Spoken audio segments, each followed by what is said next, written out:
Have you been thinking about buying? No. Have you been dreaming about buying a Gibson Les Paul? Before you do, I think there's a few things you should know from a long-time Gibson owner and Les Paul fanboy. In today's video, your boy is gonna give you 5 reasons why you should not buy a Les Paul. Let's go.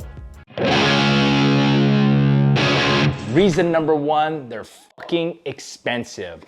There, I said it. Obviously, if you've been looking at these guitars for any length of time, you know exactly what I'm talking about. Having a quick look on Sweetwater, a Gibson Les Paul Studio, which is Gibson's entry-level Les Paul, is $2,000. And a Les Paul Standard is $3,200. And Les Paul Customs and custom shop guitars are $5,000 plus. Not to mention, Gibson makes higher-end replica guitars of Slash, Kirk Hammett, and Jimmy Page that run from $10,000 all the way to $50,000.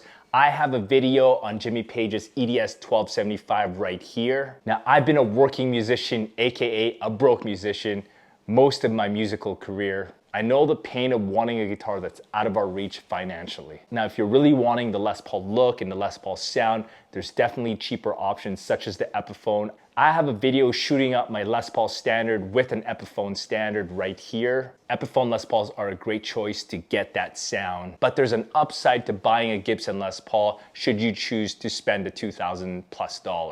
Besides getting a sick guitar, and the upside is this: if by chance you don't like the guitar or you decide that you need to sell that guitar or want to sell that guitar, as we all know, the prices of high-end guitars has skyrocketed the last few years. You could probably resell this guitar for practically the same amount that you paid for it brand new. Reason number 2, that pesky G string does not stay in tune. I have 3 Les Pauls: the Standard, the Studio, and the Melody Maker. And they all have one thing in common besides being a badass guitar. The G string does not stay in tune, especially if you're playing hard and you're doing a lot of string bending.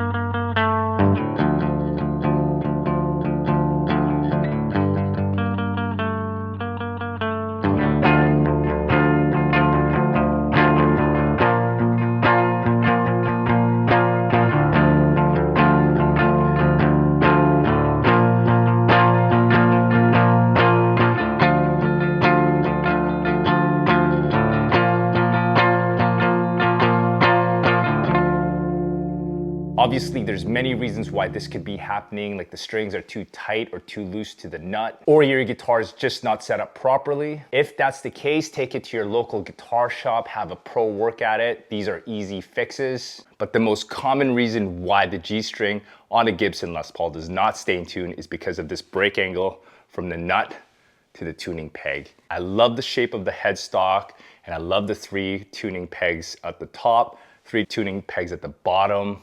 But let's face it, it's actually a design flaw from Gibson. Obviously, there's a couple things you could try to improve the tuning stability. You can change the nut from the plastic to a Graphtec. You can change to locking tuners. And like I mentioned previously, you can set up and intonate your guitar properly. But unfortunately, there's not much else we could do. And trust me, I've tried. So Gibson, whenever you come up with a solution to fix that pesky G string problem, please let me know. I'll be the first guy in line to purchase it and put it on my guitars.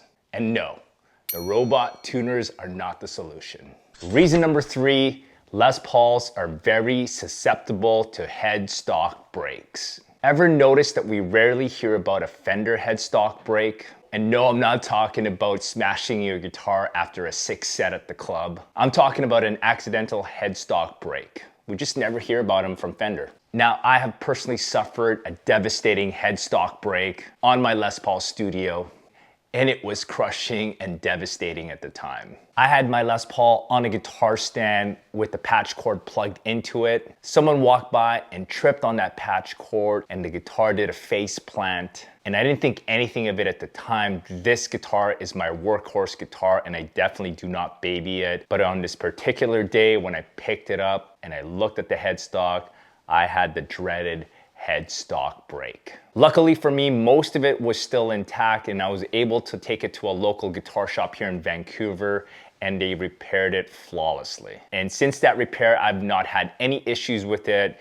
in terms of playability or tuning, besides the pesky G string. And maybe it's just me, but I think it's actually playing and feeling better than before. It's got more mojo because it's gone through hell and was able to come back. There's also one really shitty thing about having a headstock break, besides the headstock break itself. The guitar will lose a significant amount of its resale value on the used market. For me, it's not a big deal because this guitar is not leaving my collection anytime soon, but take this as a warning that the headstock is a very vulnerable joint in a Les Paul.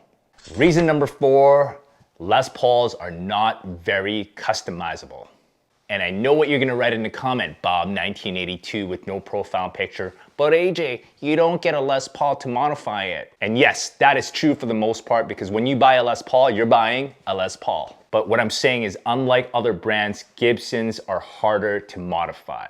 Fenders have bolt-on necks, Gibsons have set necks. That means if I wanted to change or had to change the neck on my Gibson, I can't do that. Well, without having major surgery to the guitar. Whereas a Fender, if I wanted a new neck, I could definitely get one from Fender or from third-party retailers. Les Pauls are routed for humbuckers, so you can't really put any other pickups in Les Pauls besides humbuckers. So if I wanted a single coil pickup in here, you can't really do that.